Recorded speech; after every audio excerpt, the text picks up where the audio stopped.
when I first met George, he said, "The Hedge Knight is the best thing I've ever written, so don't mess it up." Not clever enough. I know I'm just a hedge knight, but sometimes I think there could be more. Here's how we're going to start this interview. To paraphrase the show, if any of you slouch, I will declare you a heretic and I will burn you. Oh, wow. They actually did. I have a huge problem with slouching. So. Right? Yeah. Listen, you were born tall, brother. It's just like the show. Ira, to point something out that you said about Night of the Seven Kingdoms, you used a phrase that I'm not used to hearing. The Targaryens are misunderstood. Could you expand on that, as they say? Because I think I understand them pretty well. No? What do we understand about the Targaryens as a group? I mean, I don't want to say any spoilers, but there is a line in, I think it's the 3rd episode, that sort of, in a nutshell, is like die in flames, people screaming. You know what I mean? That's kind of the vibe for me.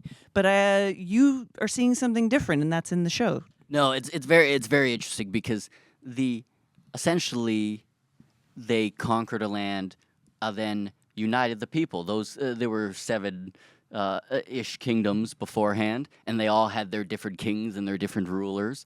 Then the Targaryens came in, and they said, "This is now a united kingdom. This is now, the 7 kingdoms."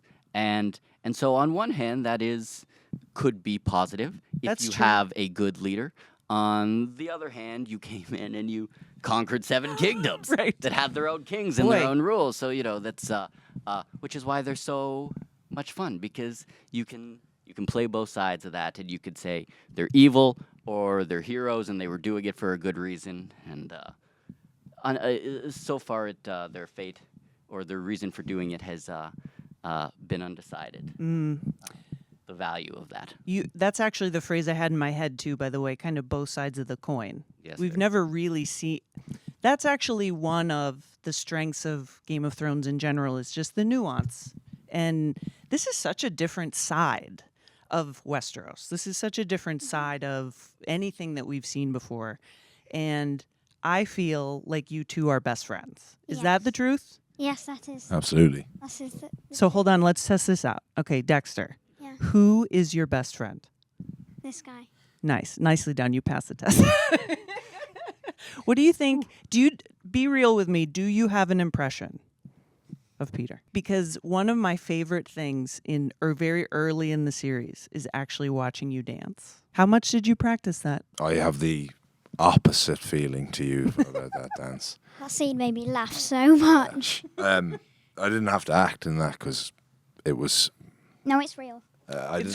Yeah, it's just real anxiety and jumping around the place and stuff. Yeah, it was. I suppose it's kind of like a little characteristic of how this slightly differs, this show in the Game of Thrones universe.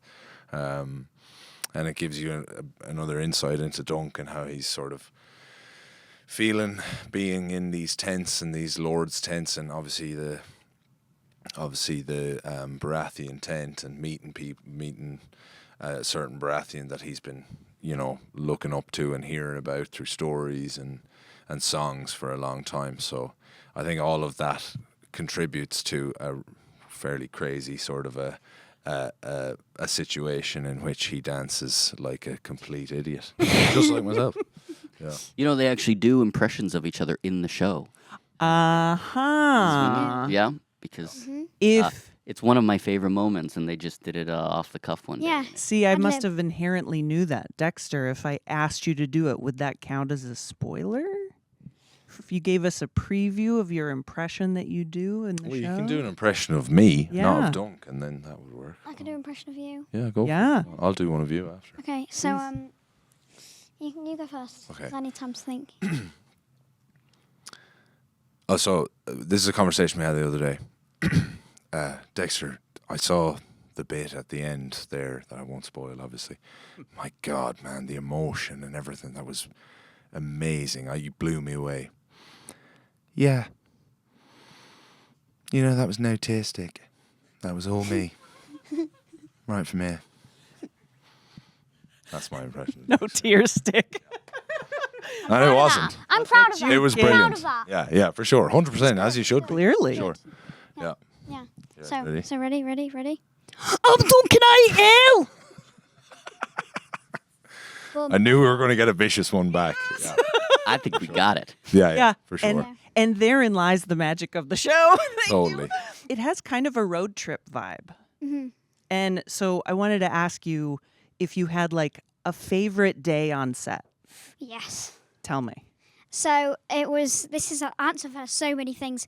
The tug of war scene. The tug of war scene. This was the best scene. Like, I loved it so much. So the first thing tug is... of war sounds awful. You like that? I love tug of war. Oh my God. So Go also, ahead. in the middle, there was a load of mud, so you couldn't fall in. And I was at the front of mine.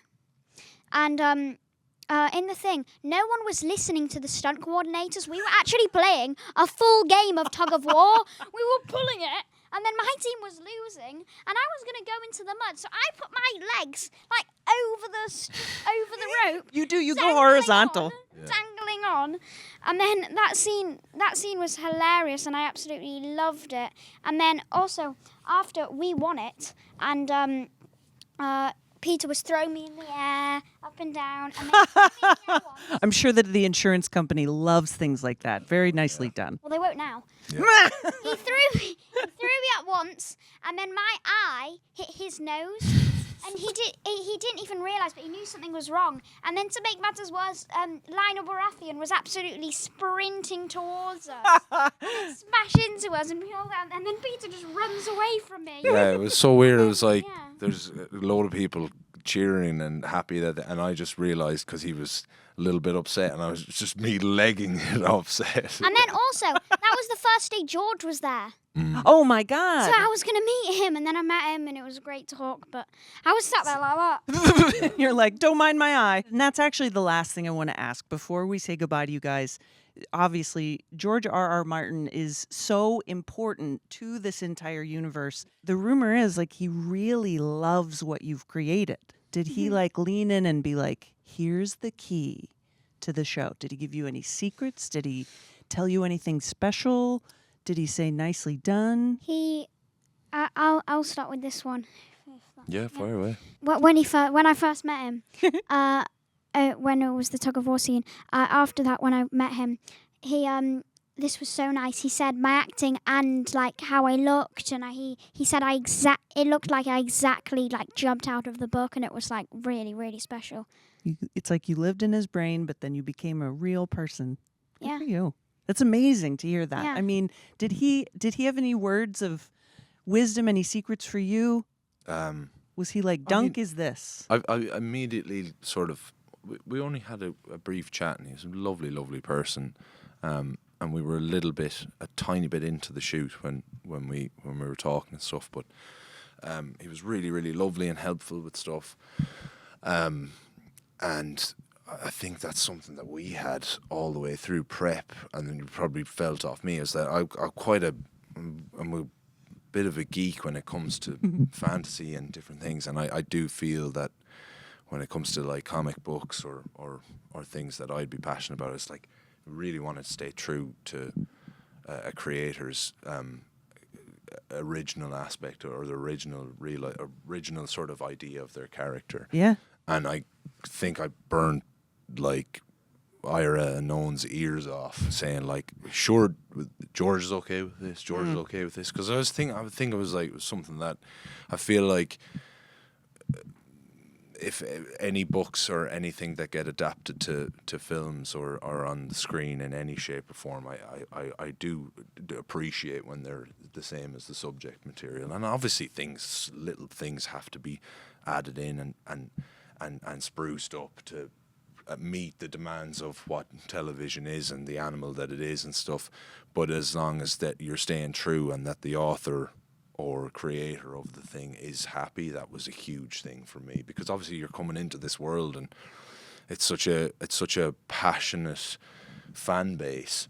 Yes. And you've got so many people that you really want to make happy while still making sure that you're happy with your own performance too. But when he said that he was super happy with things, that was one of the best sort of things I've heard in a long time, for sure. Definitely, I was happy. Gives you the warm fuzzies, the Westeros warm fuzzies. 100%. And Ira, are you just sitting on the end of the couch feeling like quite self-satisfied and excited for everyone to see this? I'm very excited for people to see this. When I first met George, he said, "The Hedge Knight is the best thing I've ever written, so don't mess it up." and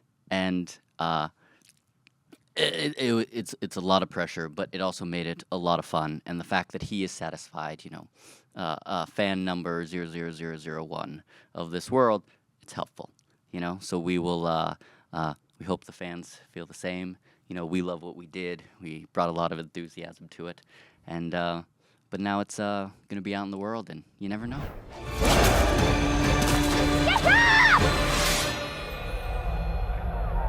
Be tall.